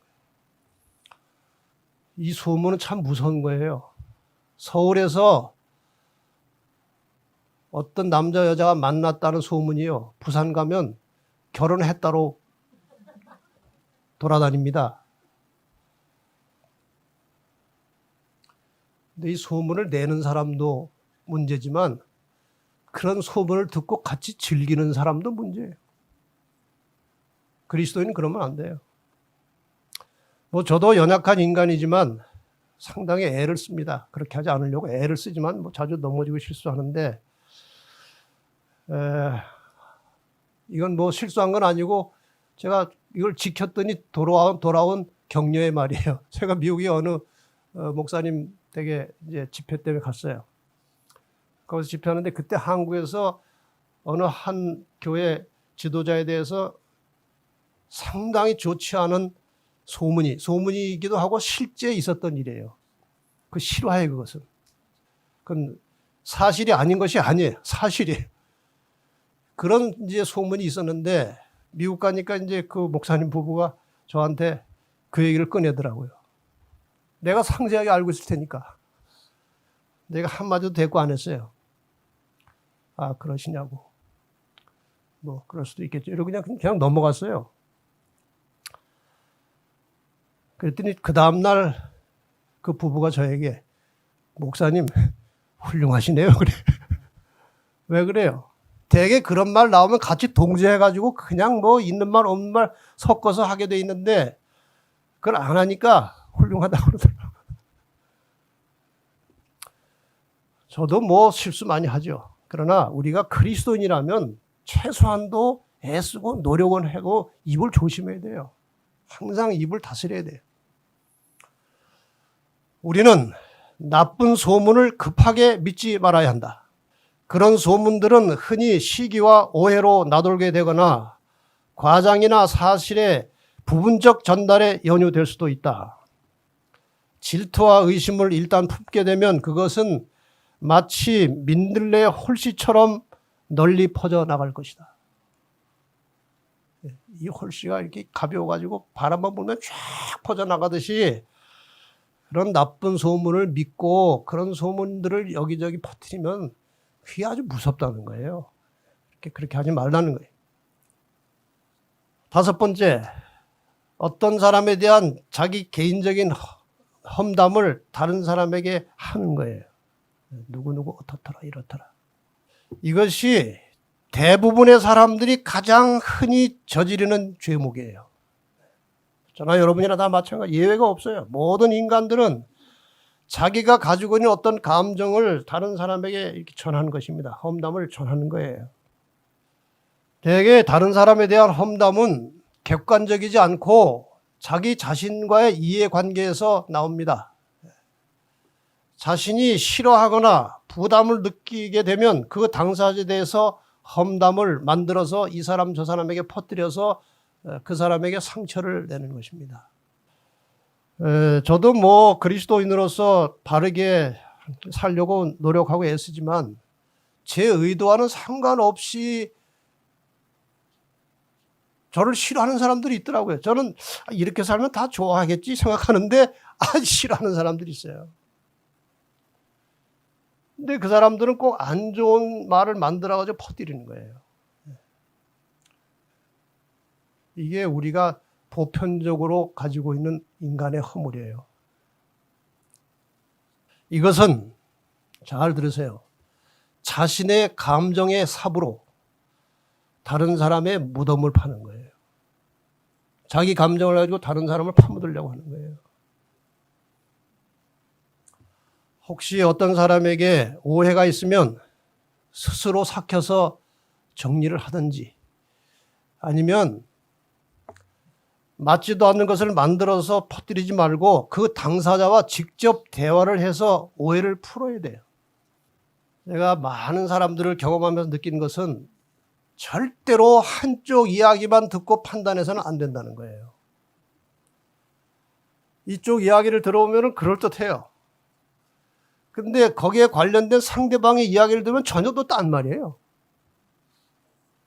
참 사람이 다 말을 할 때는요, 자기를 이롭게 하지 자기 잘못을 인정하고 말하는 케이스는 거의 없어요. 그래서 혹시 오해가 있으면 서로 만나가지고 대화를 해서 풀어야 돼요. 상당히 많은 부분들이 오해 때문에 생겨난 것들이에요. 문제들이. 그러므로 자신을 다른 사람들의 표준으로 삼는 자는 자신을 그리스도의 위치에 놓게 된다. 그리고 하늘 아버지께서 심판을 다 아들에게 맡기셨으므로 사람의 동기를 비판하고자 하는 자는 누구든지 하나님의 아들의 특권을 자신이 차지하는 것이다. 참 두려운 말씀 아니에요? 다른 사람을 함부로 판단해서 정죄하는 것은 자기가 하나님의 아들이 된다는 거예요.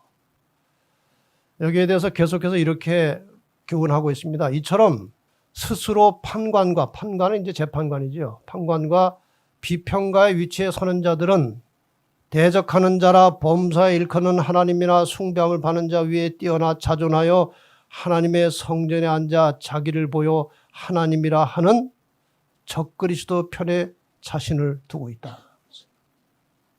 남을 함부로 판단해서 정죄하는 사람은 자기가 하나님이 된다는 거예요. 그래서 적그리스도의 편에 속해 있다는 것입니다. 이건 정말 두려운 거 아니겠습니까? 그리스도를 믿는 사람이 적그리스도가 되면 안 되는 거예요. 근데 예수님께서는 이 사람을 함부로 판단하고 정죄하는 것에 대해서 아주 두려운 경고를 하신 것입니다. 절대로 그렇게 하지 말라는 거예요. 여섯 번째, 이건 당사자한테 직접 험한 말을 하는 것입니다. 뭐 소문내는 것도 아니고 직접 당사자에게 하는 말이에요. 상대방에게 직접 상처 주는 말을 쉽게 하는 경우가 있습니다. 또 쉽게 하는 사람들이 있어요. 상처 주는 말을. 다른 사람의 자존심을 상하게 하는 말을 자주 합니다. 교회 안에서 교회 다니다가 교회를 떠난 사람들의 수많은 케이스는 다른 사람에게 말로 상처받고 떠납니다. 구원을 받기 위해서 왔다가 어떤 한 사람의 말 실수로 상처받고 교회를 떠나는 거예요. 이거 얼마나 큰 죄입니까? 절대로 우리는 교회 안에서 다른 형제에게 상처 주는 말을 하면 안 돼요. 자존심을 건드려서 말하면 안 돼요. 특히 다른 사람의 어떤 신체적 약점을 들추어서 공격하면 안 되는 것입니다. 이건 아주 비열한 일이에요. 그래서 어떤 감정이 생겼을 때는 즉시 감정 표현을 하지 말고 잠시 공백 기간을 두고 그 감정을 가라앉히고 삭힌 다음에 대화를 해야 돼요. 대화를. 정상적인 상태에서 대화를 해야 문제가 해결되는 거예요. 그래서 자기 말을 너무 쉽게 많이 하는 사람은 다른 사람에게 상처를 주기 쉽습니다. 그래서 가급적 말은 적게 하고 다른 사람의 말을 많이 듣는 사람이 지혜 있는 사람이에요. 그래서 귀가 두 개가 있잖아요. 입은 하나고. 그러니까 많이 듣고 말은 조금 하라는 거예요. 마지막 일곱 번째, 영적 교만심으로 다른 사람을 정죄하는 것입니다. 이것이 무서운 거예요. 이것은 예수님 당시 유대 관원들과 지도자들이 가지고 있던 전형적인 사고방식이고 오늘날 교회 안에도 이런 일이 일어납니다. 영적 교만을 가지고 다른 사람을 정죄하는 거예요.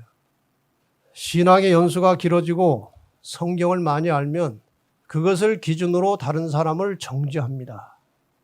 여러분, 말씀이라고 하는 것은 늘 자신을 비추는 거울이지 남을 판단하는 자가 되어서는 안 되는 것입니다. 말씀을 들으면 언제나 그것을 자기의 거울로 삼아서 그 교훈을 따라서 기도하고 순종하는 삶을 사는 것이 정말 아름다운 그리스도인의 모습이에요. 하나님께서 그것을 원하시는 거예요. 그래서 이 교리, 올바른 교리를 믿는 것 물론 필요하고 중요하죠. 그러나 무엇을 믿느냐보다 어떻게 사느냐가 더 중요한 것입니다. 맞습니까? 무엇을 믿느냐보다 어떻게 사느냐가 중요한 거예요. 그 어떻게 사느냐에 있어서 핵심적인 중심의 문제는 마음 속의 동기입니다. 이 속으로 무엇을 생각하느냐 하는 거예요. 어떤 사람은 겉으로는 뭐 굉장히 온유하고 뭐 아주 젠틀하고 그런데 속으로 아주 안 좋은 생각을 하고 사는 사람도 있어요. 사람에 대해서. 어쨌든 말씀을 늘 자신의 마음에 품고 깨끗한 동기를 가지고 사람을 대하는 정신이 크리스찬이라는 거예요. 옛날 이야기입니다. 어느 교회에 장로님 한 분 계셨는데 나이가 뭐 80쯤 되는데 성경을 얼마나 많이 아는지 몰라요. 근데 그분은 목회자만 오면 계속 괴롭히는 거예요. 설교 내용 가지고 이제 트집 잡아서 성경이 이렇게 돼 있고 예언이 이렇게 되는데 왜 이렇게 하십니까? 하고 막 그 목사들이 견디질 못해요. 그 장로님 때문에. 고춧가루 절대로 먹으면 안 돼. 고기 입에 대면 안 돼요. 근데 이 목사님이 굉장히 부지런한 사람이에요. 방문을 열심히 다녀요. 미리 예고 안 하고 막 갑자기 여기저기 방문을 다니는 게 교인들 집에. 근데 어느 날 갑자기 장로님 집에 이 목사가 방문을 가는데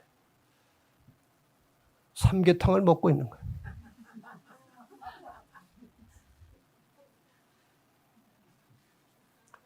그 뒤로 이 장로님이 목사에게 꼼짝을 못 하더래요. 여러분, 성경 지식을 많이 가지고 있으면 그거를 자기의 거울로 삼아서 자기가 열심히 순종하면 되는 거예요. 그걸 가지고 다른 사람의 형편도 모르고 그 잣대를 가지고 이래라 저래라 하면요, 그 자기도 망가지고 남도 망가집니다. 영적 교만, 이거 아주 무서운 거예요. 더 나아가서 초신자들에게 너무 높은 신앙의 표준을 제시해서 부담을 주면 그것 때문에 실망해서 조금 다니다가 많은 사람들이 또 많아요. 절대로 그런 일을 하지 마시고, 이 진리의 뿔 교회는 모든 사람을 포용하고 수용하고 스스로 자기를 돌아볼 뿐더러 다른 사람을 돕고 베풀고 나누며 함께 그야말로 한 마음으로 살아가는 그런 성도들의 교회가 되었으면 좋겠습니다. 바리새인들의 영적 교만에 대해서 이렇게 기록하고 있습니다. 그들은 영적 교만으로 가득 찬 채 나왔으며 자기들이 성취한 것들을 기준 삼아 다른 사람들을 비판했다. 그들은 화려한 관복을 입고 비판하고 정죄하기 위하여 재판석에 앉았다. 저 얼굴 표정이 참 기가 막히게 그려져 있어요. 전부 다 본 교만과 오만이 그냥 줄줄 떨어져요. 여러분, 우리도 잘못하면 저런 얼굴이 되기 쉬워요. 그런데 다른 책에 보면 영적 교만 이상으로 위험하기 짝이 없는 교만은 없다 그랬어요. 절대로 영적으로 교만하면 안 된다는 거예요. 자, 이제 결론을 좀 씻고 끝냅시다. 내가 사용하는 말이, 내가 평소에 사용하는 언어가 다른 사람들에게 하는 이 말이 생명적 언어인가 사망적 언어인가? 둘 중에 하나입니다. 다른 사람에게 희망을 주고 용기를 주고 위로를 주는 이런 말들은 생명적 언어예요. 근데 다른 사람 기분 나쁘게 하고 화나게 하고 자존심 건드리는 것들은 사망적 언어라고 합니다. 이것은. 생명적 언어는 성령이 역사하는 마음에서 나오는 말이고, 사망적 언어는 사탄의 영이 역사할 때 나오는 말들이에요. 우리 인간은 어차피 두 영 중에 한 영의 지배를 받을 수밖에 없어요. 성령의 지배를 받든지 사탄의 지배를 받든지 둘 중에 하나입니다. 마태복음 12장 34절에 보면은 마음에 가득한 것을 입으로 말함이라 그랬어요. 이 마음에 성령의 역사가 충만하면 생명적 언어가 나오는 것이고, 이 마음에 사탄의 영이 역사하고 있으면 사망적 언어가 나오는 것입니다. 여러분이나 저나 늘 마음속에 성령이 충만히 임하시고 역사하심으로 내가 하는 말 하나하나가 다른 사람들에게 위로와 희망과 용기를 주는 그런 생명적 언어이기를 간절히 바랍니다. 제가 이 그림을 하나 선택해가지고 이걸 보여드려야 되나 말아야 되나 하고 이제 고민을 하다가, 그래도 상당히 아주 인상적인 그림이기 때문에 한번 보여주는 게 좋겠다 생각해서 보여주려고 가져왔어요. 자, 저게 무엇을 상징하는 것인지 여러분은 알고 있을 것입니다. 주먹으로 맞는 고통은 몸으로 오고, 말로 맞는 고통은 마음으로 옵니다. 두 고통 중에 뭐가 더 큽니까? 몸의 고통은 곧 회복이 되지만 마음의 상처와 고통은 몸에 또 다른 질병을 일으킬 수 있어요. 근데 말을 잘못하면 주먹으로 맞는 고통보다 훨씬 큰 고통을 다른 사람에게 줄 수 있다는 거예요. 야고보 3장 2절의 말씀을 잘 기억하십시다. 우리가 다 실수가 많으니 만일 말에 실수가 없는 자면 곧 온전한 사람이라. 능히 온 몸에 굴레를 씌우리라. 이게 끝에 말이 무슨 말인가 하면요, 말을 실수하지 않고 말을 제대로 바르게 잘하면 자기의 다른 모든 것들을 조절할 수 있다는 거예요. 사람이 제일 컨트롤하기 어려운 것이 말이에요, 말. 근데 이 말을 제대로 조절해서 적시에 적절한 말을 하고 다른 사람에게 희망과 용기를 주는 말을 하고 이렇게 말을 잘 조절해서 할 수 있다면 다른 모든 시험을 극복할 수 있다는 것입니다. 이길 수 있다는 거예요. 우리가 그동안 생각을 하지 않은 것은 아닙니다만은 오늘날 교회 안팎에 수많은 문제들이 이 말 때문에 나와요. 말 때문에. 그래서 여러분, 진리 횃불교회 성도들은 언제나 진리에 입각해서 말하고, 진리에 입각해서 행동하고, 진리에 입각해서 사람을 대하는 참 그리스도인이 되기를 간절히 바라는 것입니다. 비판과 언어 사용에 대해서 간추려서 말씀을 좀 드리겠습니다. 사람은 다른 사람의 마음의 동기를 모르기 때문에 함부로 판단해서 추측해서 소문을 내는 것은 큰 죄입니다. 비판과 험담은 그것이 사실이라 할지라도 하지 말아야 합니다. 사실이라 할지라도. 상대방이 어떤 심각한 문제를 바로 잡아야 할 경우가 있으면 당사자에게 직접 온유하고 부드러운 언어로 할 것입니다. 만약 이것이 제대로 안 돼서 오해가 발생하면, 상대방이 상처를 받았으면 즉시로 사과하고 모든 사람들과 항상 화목한 관계로 살아야 합니다. 나는 이런 동기로 말하지 않았는데 그 사람이 오해를 했다 하면은 설명을 계속 했지만 오해가 풀어지지 않으면 내 동기와 상관없이 사과를 해야 하는 거예요. 아, 그렇게 들었냐고? 내 속은 그렇지 않았지만 그렇게 느끼도록 말해서 아주 미안하다고. 그 사과를 해야 돼요. 자기가 속이 안 그렇더라도 상대방이 오해를 하고 있으면 그것이 풀어지지 않으면 자기가 아무리 잘했어도 사과를 하는 것이 그리스도인이에요. 먹든지 마시든지 무엇을 하든지, 이 무엇을 하든지는 말까지 포함되는 거예요. 다 하나님의 영광을 위해서 하라. 이렇게 다른 사람과의 관계에서 지켜야 할 최고의 법칙으로 주신 말씀이 마태복음 7장에 연속해서 나오는 거예요. 이 황금률. 무엇이든지 남에게 대접을 받고자 하는 대로 남을 대접하라. 이것이 여러분 비판하지 말라로 시작한 그 7장의 중간에 이 말씀이 나오는 거예요. 이 황금률이. 그래서 우리가 이것을 이렇게 해석할 수도 있는 것입니다.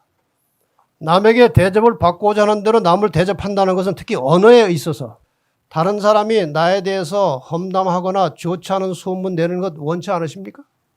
그렇다면 내가 먼저 다른 사람을 험담하거나 나쁜 소문을 퍼뜨리지 말아야 합니다. 이것이 대접을 받고자 하는 대로 대접하는 거예요. 다른 사람이 나에 대해서 추측하고 비판하는 것이 사실이 아니면 속이 많이 상하죠? 그렇다면 나도 그렇게 하면 안 된다는 것입니다. 다른 사람이 나를 마음속으로 존중해주고 좋게 생각해 주기를 원하십니까? 그렇다면 내가 먼저 다른 사람을 그렇게 생각해 주라는 것입니다. 다른 사람에게 나에게 늘 좋은 말, 격려의 말, 희망적인 말 해주기를 원하십니까? 그렇게 대접받기를 원하십니까? 그러면 내가 먼저 다른 사람에게 좋은 말을 해주라는 것입니다. 이것이 황금률의 법칙이에요. 혹시 가족이나 이웃들, 성도들 간에 막혀있는 감정의 담장이 있으면 속히 헐어버리시고 주님께 나가서 그분을 의지하면서 평안한 마음으로 참 그리스도인답게 살아가는 성도들이 되시기를 간절히 바라면서 말씀을 마치겠습니다.